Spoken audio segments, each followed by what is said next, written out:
¿Qué hay que tener en cuenta para hacer un buen asset management? ¿Se puede hacer crecer mucho y rápido el ultralujo hotelero?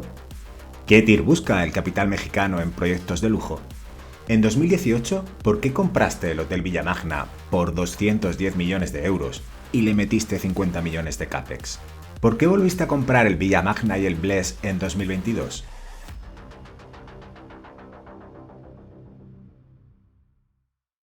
Borja Escalada, socio director de Sancus Capital. ¿Cómo estás? Muy bien, ¿y tú cómo estás? Pues muy bien también. Un poquito acelerado que ha habido hoy un día de movimiento, pero muy bien. Pues Borja, es un placer estar contigo. Yo creo que hay algo en ti que es muy destacado, que es tu historia y emprendimiento. Y me gustaría pues que me contaras un poco cuál fue tu primer emprendimiento y cómo empezó todo. Pues antes de nada, al revés, muchas gracias a ti por tenerme aquí. Y no sabría yo decir si de verdad es destacado, pero bueno, pues es lo que me tocó, lo que elegí. Y yo creo que lo que me llama y lo que me llena, ¿no? Que es intentar crear cosas y en muchos casos ni siquiera crearlas, ¿no? Tomar cosas que están ahí incipientes y darles un empujón, ¿no?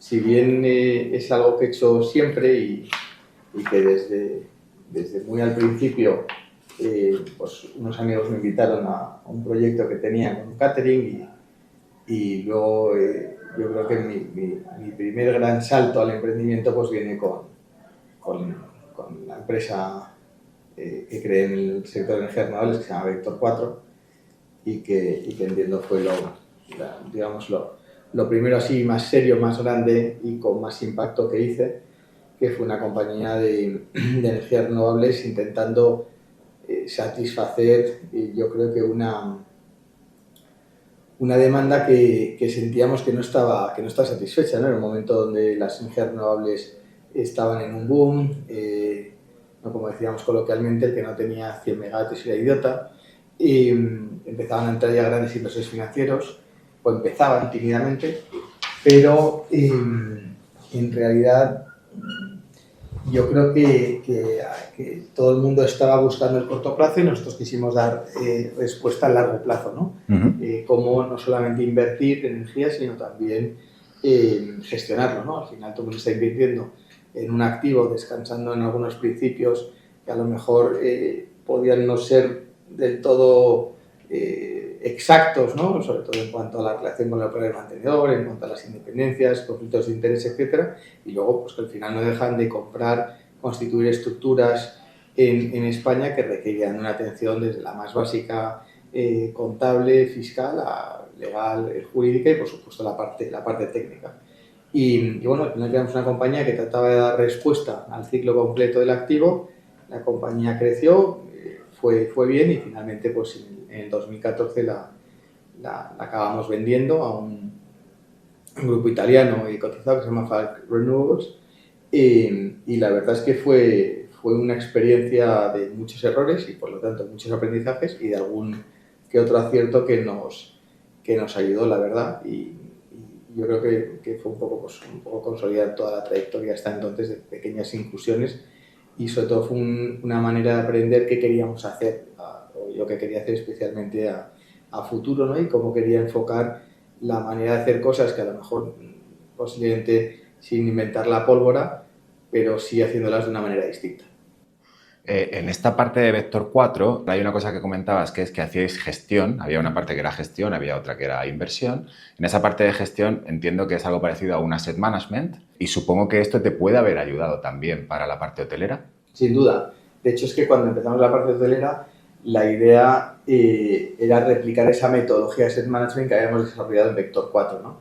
Yo siempre digo una frase que todo el mundo me mira muy raro al principio y es que en realidad no es tan distinto, ¿no? Tienen bastantes más similitudes de las que pudiera parecer, ¿no? Al final, si lo piensas, una inversión en energía renovable es una inversión en un activo fijo con una inversión muy fuerte al principio, exactamente igual que ocurre en una inversión hotelera, que descansa normalmente en la colaboración con un tercero, en el caso de las empresas de energías renovables, en el operador y mantenedor, y en el caso de las empresas hoteleras, en el operador hotelero, ¿no? A través del Hotel Management Agreement, y en las dos con muchos puntos de alineación entre inversor y operador pero en muchos puntos donde los intereses no confluyen de manera exacta, ¿no?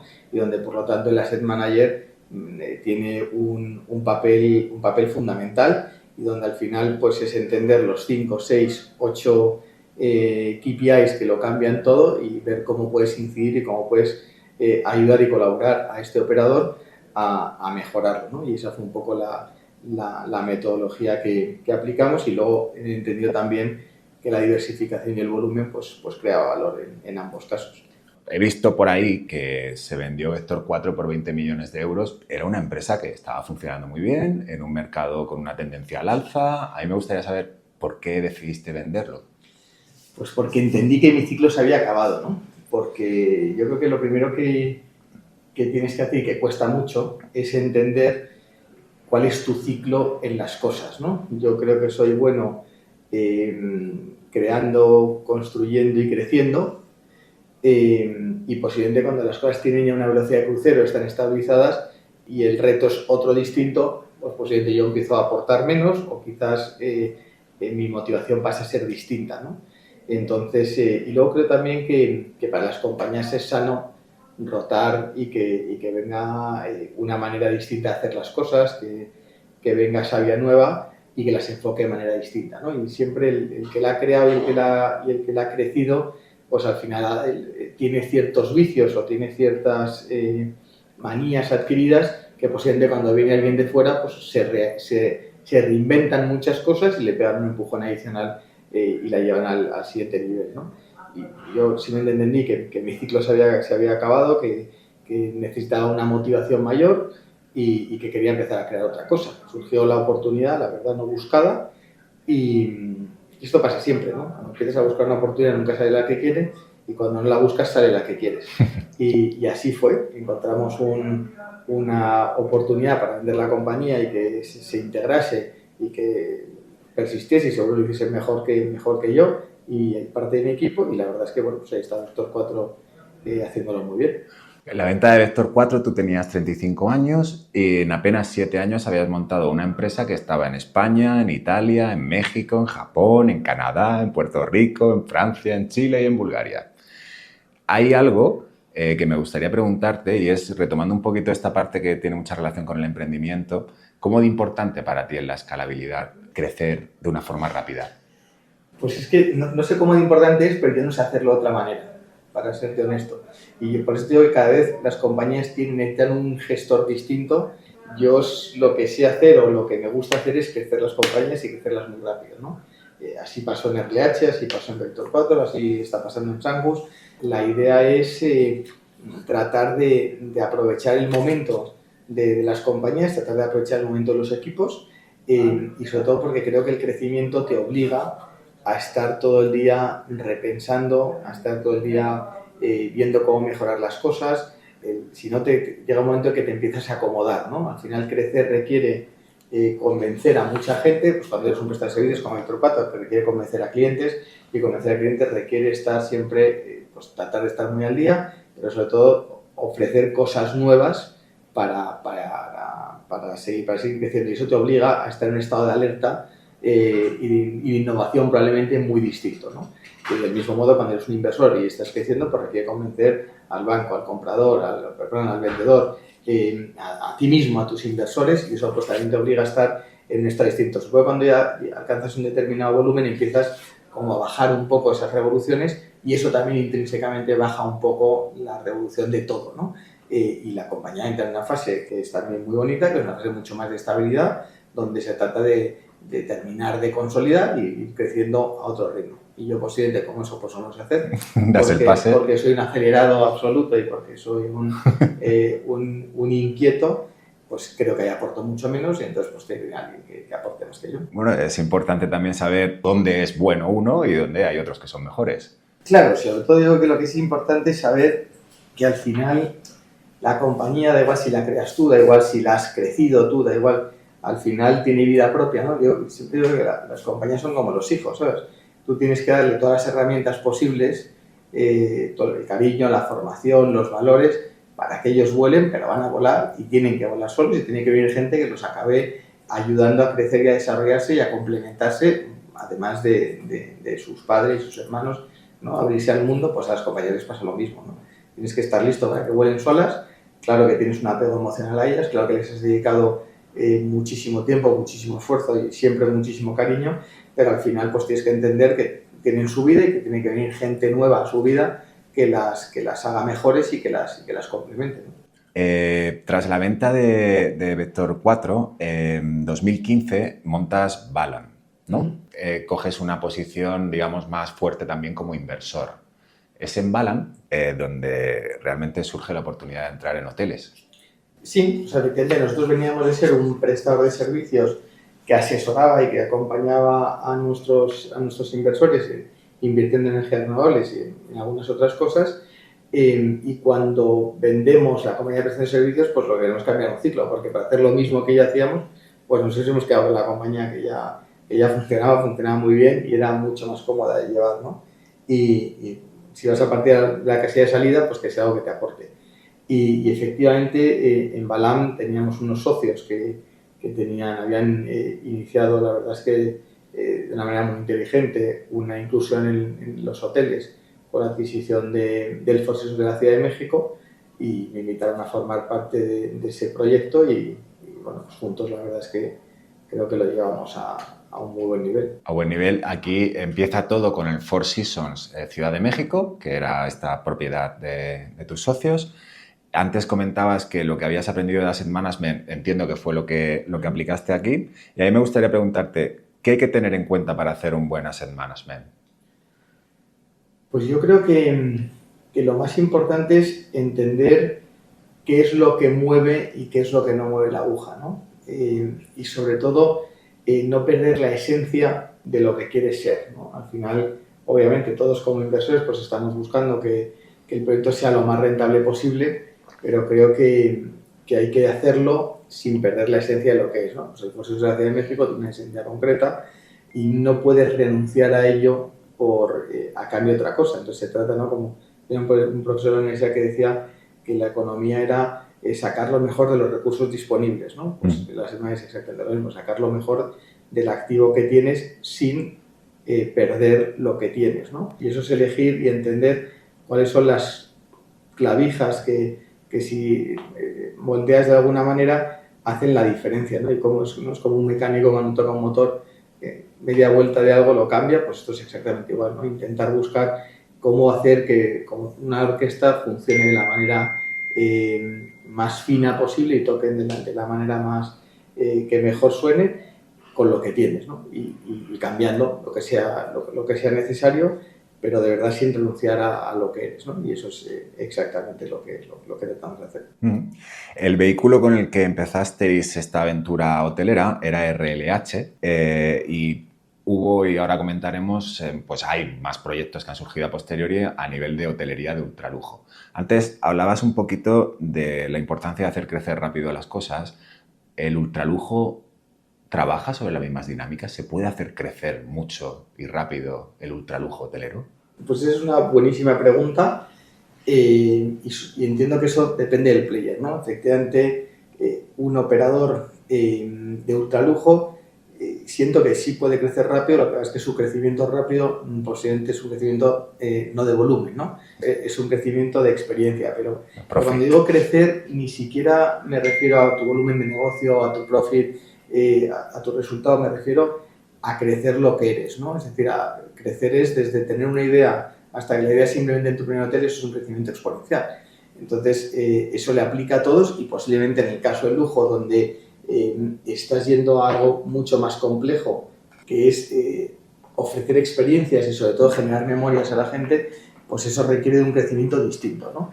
Y donde posiblemente el volumen no sea tu manera de crecer, sino que tu manera de crecer es elegir los activos adecuados que complementen tu portafolio, que complementen tu cartera, si es un operador que complementen tu marca, si es un inversor que complementen el portafolio, pero que te ayuden a mantener esa esencia de lo que eres, ¿no? En el caso de inversor, pues no está reñido, ¿no? Da igual que sea en ultralujo o lo que sea, al final el crecimiento es simplemente tratar de generar mayor valor, generando mayor volumen, porque eso te da mayor diversificación, porque te da también mayor conocimiento, porque te permite hacer mucho traspaso de conocimiento de unos activos a otros, y eso pues te va dando cada vez más visión, ¿no? Cuanto más creces, más contacto tienes con gente, con marcas, con empleados, con operadores, y todo eso pues al final va nutriendo tu experiencia y te va ayudando a ser mejor, ¿no?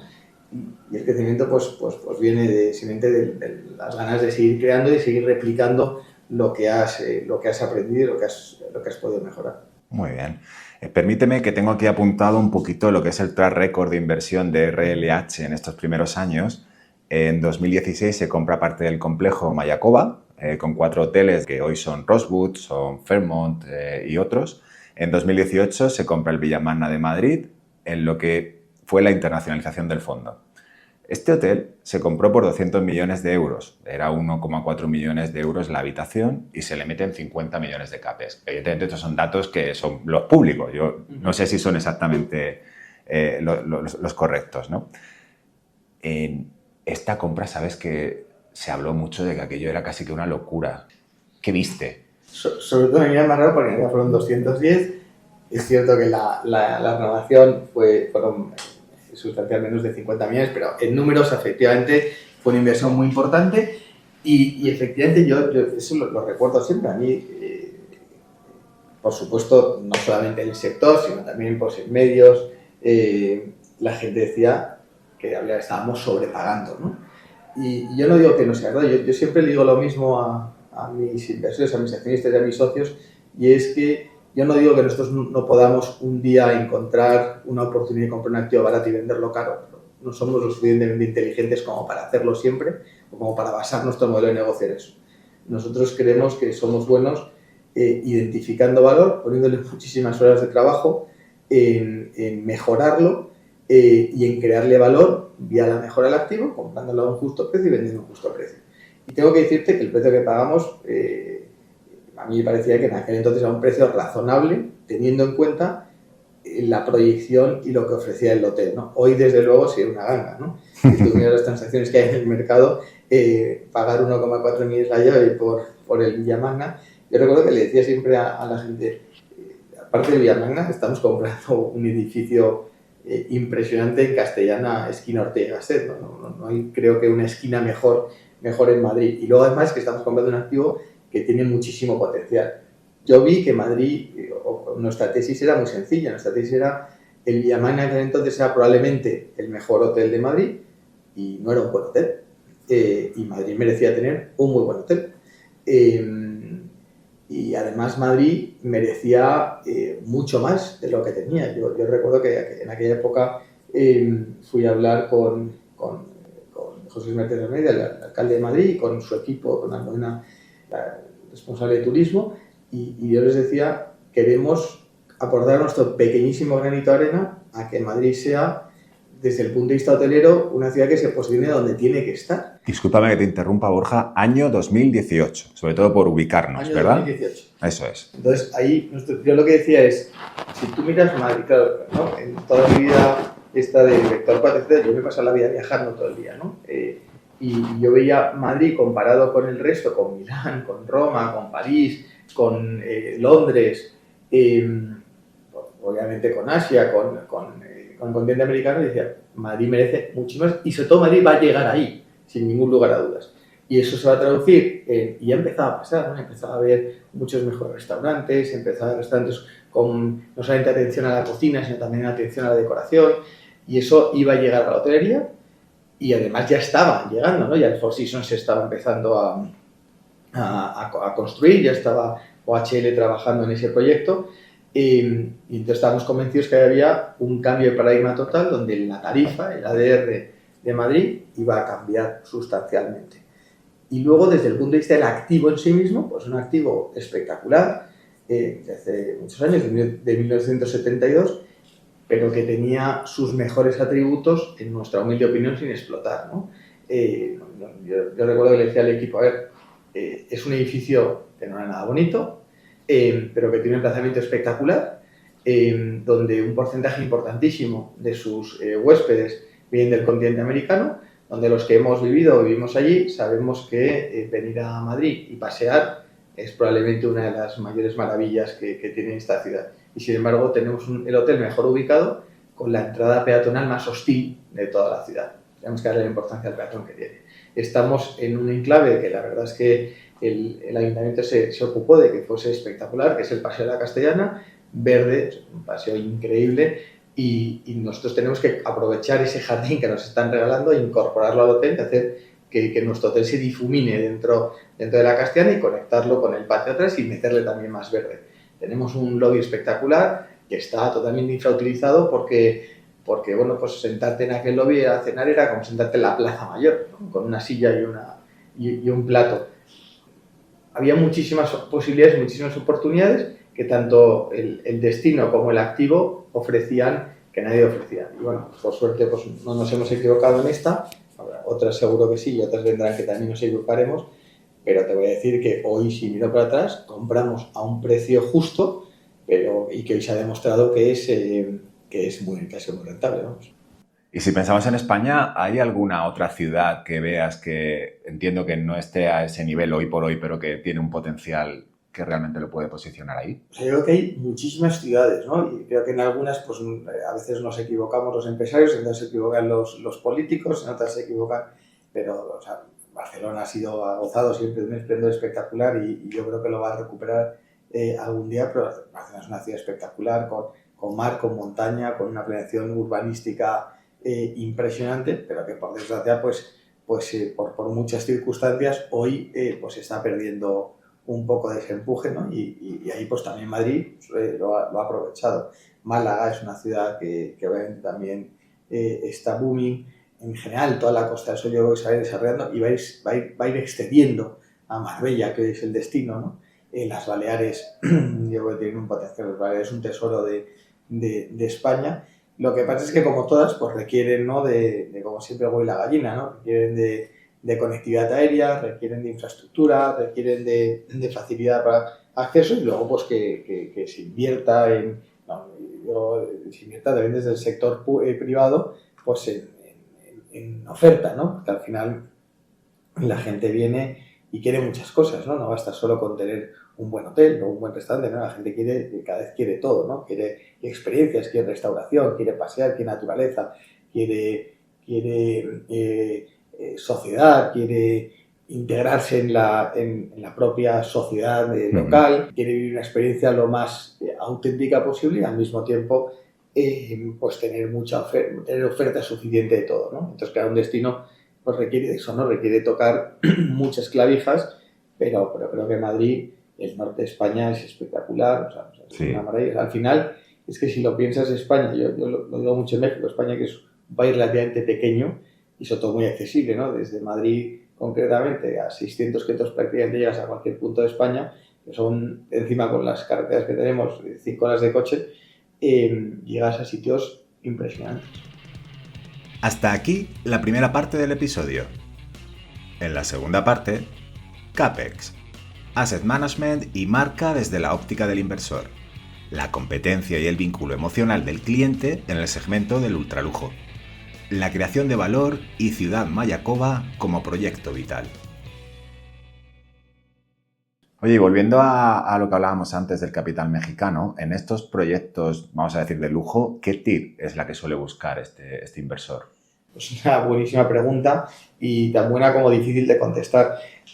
Es que depende mucho de cuál sea el perfil del inversor, ¿no? No es lo mismo el inversor que es un inversor muy patrimonialista que el inversor que es oportunista y que su inversión en hotelería compite con otras inversiones en otras industrias, ¿no? El que hace inversión en hotelería porque le gusta la hotelería, que lo hace porque es un negocio más entonces creo que las TIRs dependen mucho.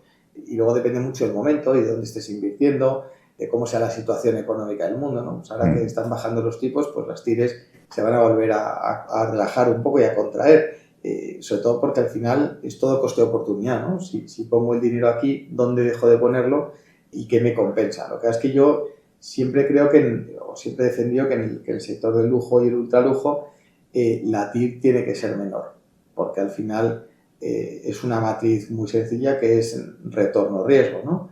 No hay que retribuir, y siento que el riesgo en el lujo, cuando vas con el producto adecuado, es normalmente menor. No solamente porque el lujo tiende a ser de lo último que sufre y de lo primero que se recupera, sino porque también es un mercado que está cada vez en más crecimiento y más expansión.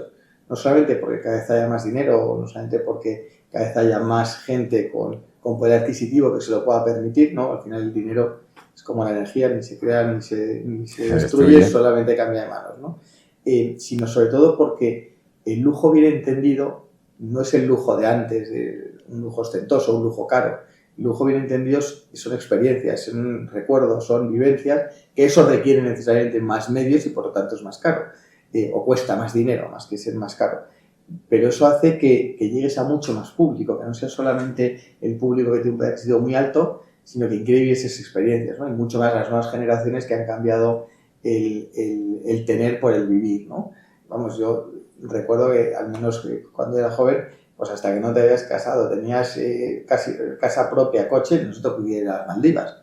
O ibas a cualquier despacho de abogados, firma auditora, consultora y te plantas en la puerta en septiembre y les preguntas dónde han estado a los chicos jóvenes que han tratado hace poco.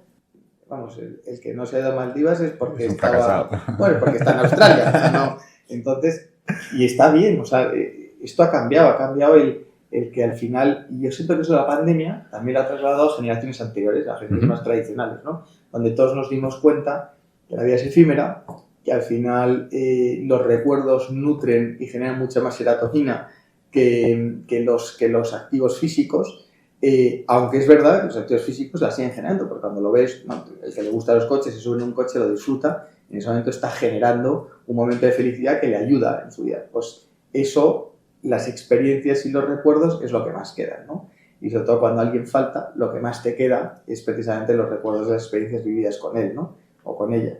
Y siento que eso es a donde está tendiendo ahora el lujo, y eso hace que se abra muchísimo. Entonces, ¿eso quiere decir? Que la inversión normalmente tiene más demanda cuando la oferta es una oferta limitada, ¿no? Porque al final no conseguir un Villamagna en Madrid pues no es fácil, es muy difícil, y además son pocos los activos que son capaces de satisfacer ese nivel, ¿no? Por lo tanto, una demanda creciente con una oferta relativamente contenida pues se traduce en menor riesgo, también obviamente en mayores precios. Entonces, entiendo que ahí la TIR pues tiende a ser un poco más baja. También está la parte patrimonial, entiendo. Bueno, es que luego también al final son activos muy capital protection, ¿no? Al final, claro. Pues no, comentabas antes el Gran Hotel Velázquez, hoy Bles Madrid, pues un edificio icónico en Velázquez 62, tiene en sí mismo un valor patrimonial, con o sin hotel, es un valor muy bueno. Muy icónico, que en sí mismo vale mucho con independencia del negocio hotelero que lo contiene. Posiblemente, si eso lo haces en un edificio aislado, con otro tipo de características, lo sigue teniendo, pero representa mucho menos, ¿no? Entonces, claro que hay una sensación de protección al capital en el lujo y ultralujo por su propia idiosincrasia, y sobre todo porque al final se acaban convirtiendo en esto que está ahora tan de moda, ¿no? El término trophy assets, que acaban siendo demandados. Y luego ya andan otra serie de factores que hace que la gente esté dispuesta a pagar más por ellos, ¿no? Muy bien, hablabas del Hotel Velázquez gestionado por Bles, el Villamagna es por Rosewood, la gestora es Rosewood, el CAPEX, el Asset Management y las marcas, entiendo que son claves en tus proyectos. Fíjate, yo es que siempre he creído que cada activo tiene una marca, ¿no? Es como cuando vais a un arquitecto, un diseñador que te dice que o un artista que te dice que una pieza les pide algo en concreto. A nosotros tenemos la sensación de que cada activo le encaja una marca, ¿no? En el caso de Villamagna, donde hicimos un proceso competitivo y se presentaron, te diría, pues todas las marcas que no tenían ya presentes, que eran prácticamente todas, pero nosotros teníamos claro que ese activo era para un Rosewood, ¿no? Y en el caso de Velázquez, del Bles, donde la selección la hizo quien nos lo vendió, la familia Ardit, que lo hicieron francamente bien, pues también entiendo que encontraron muy bien el nicho. Entonces, el operador es muy importante para el activo, como el activo para el operador.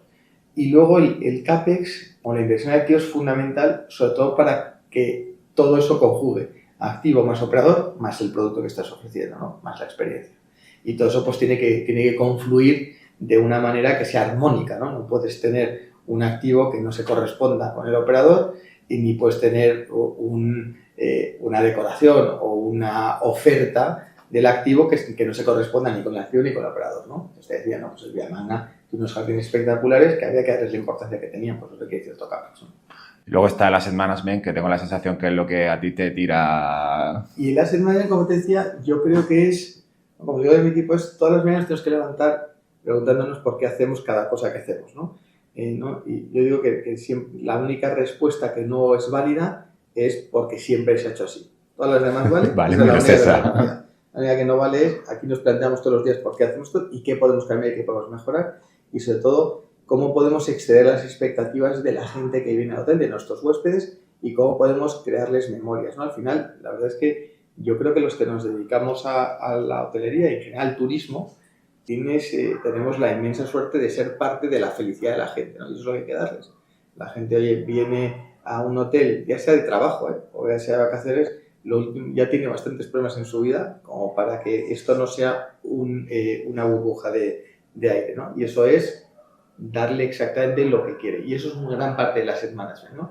El Asset Management no es solamente los números, sino solamente es mucho crear la experiencia, es mucho el uso de los espacios, es mucho cómo estar satisfaciendo esa demanda. Por supuesto, pues claro que sí, el revenue management y en qué momento la tarifa tiene que ser dinámica, pero al final todo se basa en que le estemos dando al cliente lo que está, no solo lo que está esperando, sino excediendo lo que está esperando, ¿no? Y creándole un recuerdo que cuando piense en volver a viajar, piense en volver donde estaba, ¿no? Y le ha creado un vínculo emocional, porque al final piensa que los huéspedes que pueden ir a Mayacoba, que pueden ir al Villamagna, que pueden ir a cualquier hotel de este tipo, compites con muchas. No es que no compites con Madrid, compites con todo, ¿no? Y compites globalmente. No te decir ya en los resorts, donde ya la competencia con Mayacoba compite con San Barts y con el Caribe. O sea, compites y la gente puede ir a muchos sitios, pero la realidad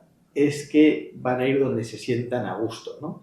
Y eso incluye todo el proceso, todo lo que lleves en tu viaje, desde la llegada al aeropuerto hasta la salida del aeropuerto, ¿no? Por eso es tan importante que en realidad todos trabajemos al unísono, porque al final para mí es fundamental que mis huéspedes se sientan contentos en los restaurantes de Madrid. Es fundamental que la ciudad esté limpia y sea segura, porque al final la experiencia es única, ¿no? O sea, es global, perdona, no es solamente el tiempo que pasan en el hotel. Para ellos la memoria que se van a llevar viene de todo, ¿no? Puedes estar en Marbella, por ejemplo, y estás compitiendo directamente con Santorini o con cualquier sitio por el estilo, ¿verdad? Claro, o sea, yo creo que los destinos compiten entre sí y los hoteles compiten globalmente. O sea, la competencia de un hotel de Marbella no es solamente con los hoteles de Marbella, es aparte con todos los que hay en la zona, es con otros destinos similares a los que la gente de Londres o de París o de Frankfurt pueden viajar prácticamente a la misma distancia. Entonces, se tiene que conjugar que Marbella más el hotel sea el destino que elijan por todos los motivos que tiene para ofrecerles. Vamos a darle otra vuelta de tuerca a lo que hablábamos antes. En 2022, aquí me puedo equivocar, pero creo que te sales de RLH y montas Sancus, que a su vez Sancus compra el Villamagna y el Blés. ¿Me explicas un poco este movimiento? No, Sancus ya existía, vale. Para ser así, claro. y es origen de evolución de otras etapas del pasado, pero siempre existió. O sea, al final yo nunca dejé Balam, como decías, montas Balam era un vehículo gestionado por lo que el Sancus, como se llamaba en aquel momento, es porque no dejaba de ser lo mismo, ¿no? Y RLH pues no deja de ser también un vehículo gestionado en aquel momento por quienes habían comprado el Four Seasons, ¿no? Los hermanos Bebe y San Ginés y por nosotros. Y Sancus siempre estuvo ahí presente como una firma multidisciplinar que lo que hace es crear compañías en sectores donde creemos que podemos hacer las cosas, como decía al principio, de una manera diferente, ¿no? Sectores muy tradicionales, las renovables, el venture capital, el real estate, el private equity y por supuesto la hotelería. Entonces, a RLH le pasa exactamente lo mismo que hablábamos antes. Llega un momento que RLH ha crecido, pasa de ser una compañía que en el año 2017, el año 2015 sale a bolsa, con una capitalización bursátil de prácticamente nada, de 20 millones de dólares prácticamente, y en 2022 tiene una capitalización bursátil de casi 1.000 millones. Wow. Ya había crecido mucho y eso pasa justo antes de la pandemia, prácticamente en 3 años explota. Y llega un momento que una vez superada la pandemia, los activos vuelven a estar en una cierta fase de estabilización y eso también empieza a generar interés por más compradores, ¿no? Y llega un momento que, pues, que lo mismo, que yo siento que mi ciclo se ha acabado, uno de nuestros accionistas toma una posición más importante en la compañía y siento que se alinea todo para que ya pues, la compañía siga sola. Y en ese momento RLH como compañía, en ese nuevo rumbo, empieza a pensar cuál es, dónde quieren centrarse, ¿no? Cuál va a ser esta nueva etapa para la compañía y lo que deciden los accionistas, ¿no? Liderados por este accionista que toma una posición muy preponderante, es que quieren centrarse en México y Caribe, ¿no? Vale. Y yo entiendo que ya he aportado lo que tengo que aportar y que la compañía en una fase mucho más de estabilización, de hecho pues está mucho más estable, ahora volviendo a crecer afortunadamente, y la verdad es que yéndoles muy bien. Yo creía que existía todavía mucho valor por crear en Villaman Meubles y entonces propongo comprar los 2 activos y hacer una transición ordenada donde yo realmente salgo de RLH el verano pasado, ¿no? Hasta agosto del 2023 yo todavía era el consejero delegado y antes pues, había comprado Villaman Meubles cuando inicia este periodo de transición, ¿no? Que como bien dices fue en 2022. Y ahí, sin embargo, creía que todavía yo podía seguir aportando porque todavía estaba todo por hacer, ¿no? Quedaba, no por hacer, pero sí por consolidar, ¿no? Entonces, bueno, pues ese fue el acuerdo, lo compramos y ahí está. Me he apuntado antes que comentabas que al inicio RLH tenía una valoración de 20 millones y en salida fueron 1.000 millones. ¿Era vehículo exclusivamente hotelero? Sí, es que RLH en aquel momento era un vehículo que tenía el 66% del Hotel Four Seasons de la Ciudad de México. Eso era RLH, ¿no? Al inicio. Sale a bolsa por una estrategia también de levantamiento de capital, etcétera, y más que su valoración pues en 20 millones, que era más, pero se hace una emisión en el mercado de 450 millones de pesos, ¿no? En cambio, pues, 20 y tantos millones de dólares. Por lo tanto, pasa de ser una compañía multiactiva a una compañía monoactivo. La compañía multiactivo se compra el 100%, de hecho ni siquiera tenía el 100% del Four Seasons, pues se compra Mayacoba, como bien decía, se compra un terreno donde hoy está el Guanamili Mandarina y en breve van a venir 10 los Mandarina. La operación de Mayacoba es una operación que se va haciendo en múltiples fases.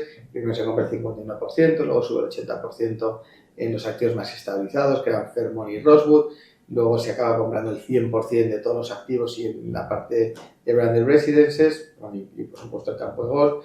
Se inaugura Guanamili Mandarina, se empieza a construir el Rosewood Mandarina y se inicia una fase de internacionalización que yo creo que tiene sentido y que supongo que un día RLH retomará para, como te decía, aprovecharte de esta diversificación, ¿no? Tanto de mercado como de moneda, muchas cosas, ¿no? Finalmente se puede este repliegue y efectivamente pues, por el camino pues RLH pues, pasa teniendo una compañía de un solo activo, 7 empleados, una compañía de lo que fue el día que yo salgo, que pues tenía una capitalización de cerca de 1.000 millones y un EBITDA pasa de 7 a 90 y tantos.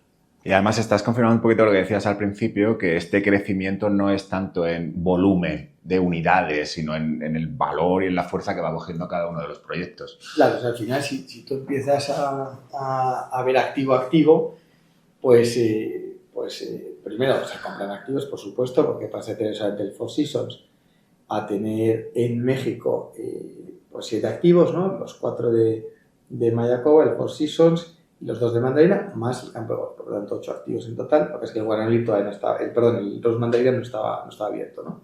Que va a abrir si Dios quiere el año que viene. Pero además a mejorar mucho con esos activos, ¿no? Con inversión y con muchísimas asset management, ¿no? Y la realidad es que yo te diría que prácticamente todos, bueno, en el caso de Four Seasons multiplica por 3 el EBITDA, en el caso de Rosewood Mandarina, perdón, de Rosewood Mayacoba se dobla el EBITDA, en el caso de Banyan Tree se quintuplica el EBITDA, con una mezcla, como te digo, de inversión y de mucho asset management. Entonces, se produce un crecimiento por los dos lados, ¿no? Por adquisiciones, por supuesto, pero en cada adquisición un crecimiento, una creación de valor tocando las dos grandes variables, ¿no? El EBITDA y el múltiplo, ¿no? El cap rate, haciendo que los activos, primero, yo soy un convencido de que los cap rates tan famosos pues dependen de muchas cosas, entre otras de que el activo sea un activo muy único, sea un activo estabilizado y por lo tanto reduzca su riesgo, pero también que tenga un portafolio alrededor que lo complemente y lo diversifique, ¿no? Y eso tiene que dar el valor de la plataforma, digamos, ¿no? De ser capaz de crecer y además de crecer de una manera... Pues yo recuerdo que en LH cuando crecíamos tan rápido, sí me preguntan, entonces ¿van a seguir comprando todo lo que vean? Digo, no, si compré todo lo que viesen no tendríamos dinero. Por cada hotel que compramos vemos 20 o 30. Lo que pasa es que no tenemos prisa y somos muy disciplinados. Pero sabemos exactamente lo que queremos y el activo que compremos tiene que ser un activo que complemente nuestro portafolio y que añada valor. Y eso, pues bueno, pues al final es como pasó la compañía de un tamaño a otro. No me puedo imaginar cuando compraste inicialmente el Villamagna, por cuánto se habrá multiplicado el EBITDA en esta última... Pues ha subido todavía tiene que seguir subiendo. Todavía tiene que seguir subiendo, ¿no? Todavía tiene que seguir subiendo y está estabilizado, pero sí, por supuesto, el Villamagna ha crecido muchísimo y efectivamente, pues, y siento posiblemente que también el cap rate se ha contraído un poco, ¿no? Porque hoy ya era un activo emblemático, pero hoy yo sí creo que Villamagna humildemente se engloba en esos trophy assets de los que hablábamos antes, ¿no? Muy bien, los finales de año suelen ser meses movidos para el mundo de la inversión. ¿Lleváis entre manos algún proyecto que pueda caer en este 2024? Yo creo que tienes razón, que no sé por qué, antes de verano y final de año todos creemos que se acaba el mundo siempre, ¿no? Entonces siempre acaba habiendo cosas. Sí, la verdad es que estamos trabajando en alguna cosa bastante interesante. Ojalá y podamos concretarla y vengo un día y te la cuento. Si pues estaré encantado, me faltaría más. Pues tomo nota, Borja. A ver si desde aquí a final de año, que será un momento de alegría por un lado y para mí doble. Pues, si me lo puedes contar será fantástico. Pues ojalá. Oye, y una pregunta que suelo hacer en el podcast y que en tu caso yo creo que tengo la respuesta bastante clara, pero te la voy a hacer igualmente. ¿Para ti qué es más importante, la valoración de entrada o la valoración de salida? Pues mira, ninguna de las dos. A ver. Para mí lo más importante es crear valor, ¿sabes? Para mí lo más importante, y cuando digo crear valor, no me refiero solamente a valor económico, ¿no? Yo siempre le digo a mis equipos, le decían mucho en el LH, que aquí hay que generar valor para los tres grandes actores, ¿no? Que es para los accionistas, para los empleados y para el entorno, ¿no? Y para nuestros clientes, que sean parte del entorno, ¿no? Y cuando digo el entorno me refiero a la sociedad, ¿no? De devolver parte de lo mucho que recibimos. Te decía antes que nosotros somos unos beneficiados de que Madrid sea una gran ciudad, pues hay que también entonces devolver parte de lo que uno recibe de manera gratuita, ¿no? O cuando tienes un Mayacoa, yo recuerdo las comunidades locales de las que te acabas nutriendo, de empleados, etcétera, son una parte fundamental, pues hay que devolverles a las comunidades parte de lo que recibes. Entonces siento que hay que crear valor para todos, hay que crear valor para la ciudad, hay que crear valor para la sociedad, hay que crearle valor a los empleados y por supuesto hay que crear valor a los clientes y a los accionistas. Entonces el valor de entrada y de salida no es más que un reflejo de una de esas patas. Muy bien, muy interesante. Sí que es cierto que yo sé que tuviste por ahí algún acercamiento también a residencias de estudiantes y a mí me gustaría saber, independientemente de lo que es el formato o el segmento, mejor dicho, de ultralujo, ¿hay algún otro segmento que dentro de la hotelería u hospitality en general, que te llame la atención? No, a mí me llaman todos. Lo que pasa es que siento que no sabría hacer muchos. O posiblemente el único que sabría hacer y no tan bien es el que hago, ¿no? Que es lujo y ultralujo en muchas de sus formas, ¿no? Antes de empezar, estábamos comentando tú y yo acerca del glamping. Me parece que viene y que de una manera distinta. Creo que el residencial en la hotelería, ¿no? El branded residence va a ser muy disruptivo. Creo que los destinos menos evidentes, como puede ser el campo, también va a venir a jugar un papel importante y sin duda a mí me admiran estos hoteles enormes, all inclusive, etcétera, que se operan con una gestión que funciona, ¿no? como las manos de un cirujano de precisión, ¿no? Pero yo sé hacer lo que sé hacer, ¿no? Y nosotros lo que sabemos hacer es lujo y ultralujo y crear experiencias e intentar trasladar eso al cliente en todos sus aspectos, sobre todo en su satisfacción, pero por supuesto también en tarifa, en ocupación, etc. Entonces, pues... Muy bien.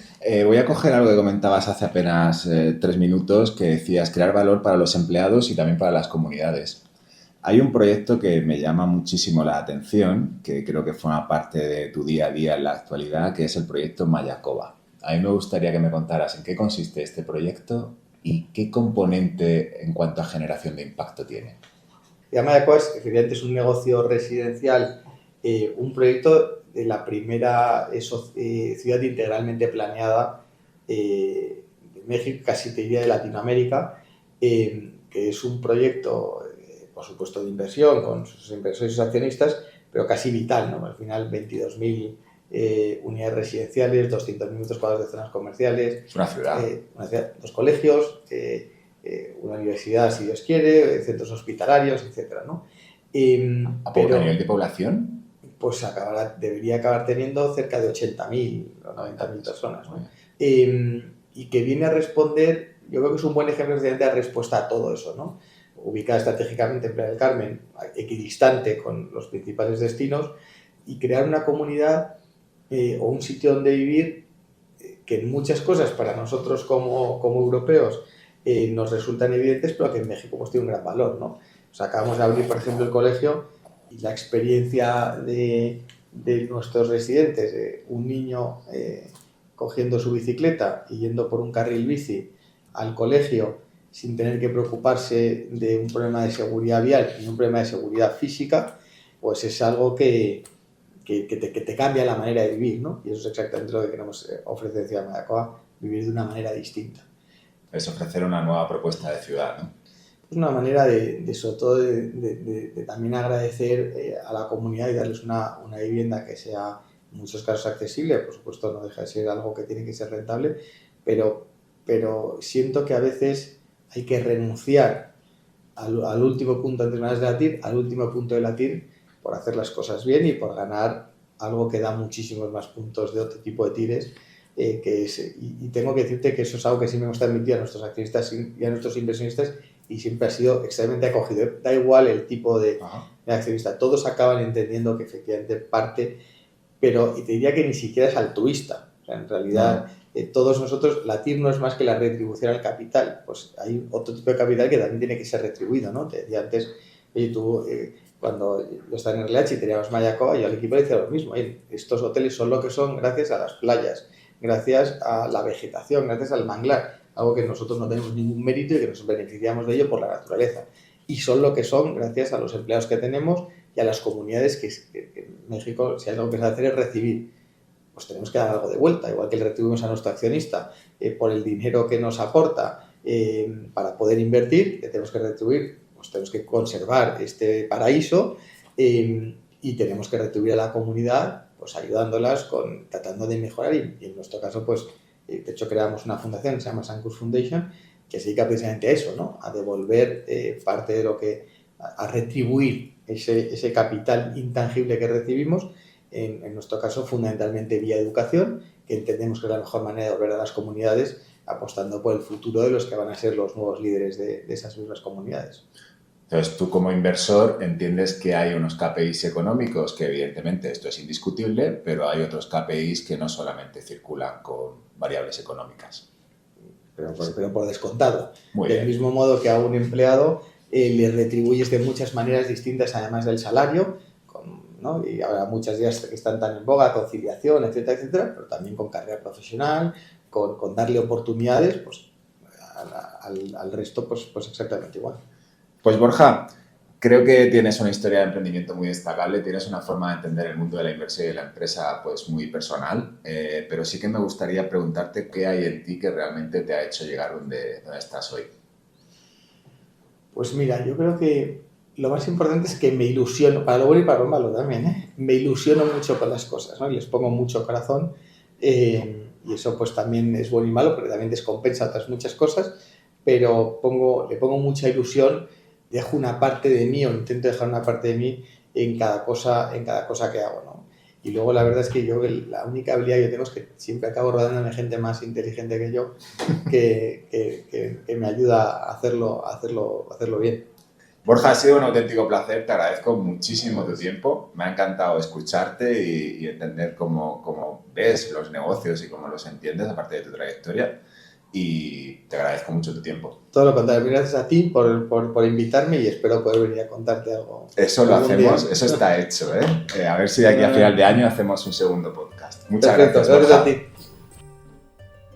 En el sector del lujo y en el ultralujo, la TIR tiene que ser menor. Es una matriz muy sencilla: retorno, riesgo. Y el lujo es lo último que sufre y lo primero que se recupera. Para el cliente es experiencias, recuerdos y vivencias. Para el inversor es esto.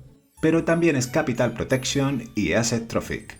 Y ojo, que la TIR está muy bien, pero es solo un indicador que retribuye al capital, y hay otro capital al que retribuir. Hay que reconocer que el turismo se apalanca en la naturaleza y en tu entorno, y que nada de eso surge de una decisión estratégica, de una táctica y, de hecho, de ninguna acción empresarial. Si es esto lo que el otro capital, los recursos naturales y la sociedad dan al turismo, piensa en el largo plazo. ¿Cuál es la TIR? ¿Cuál es el coste de no cuidarlo?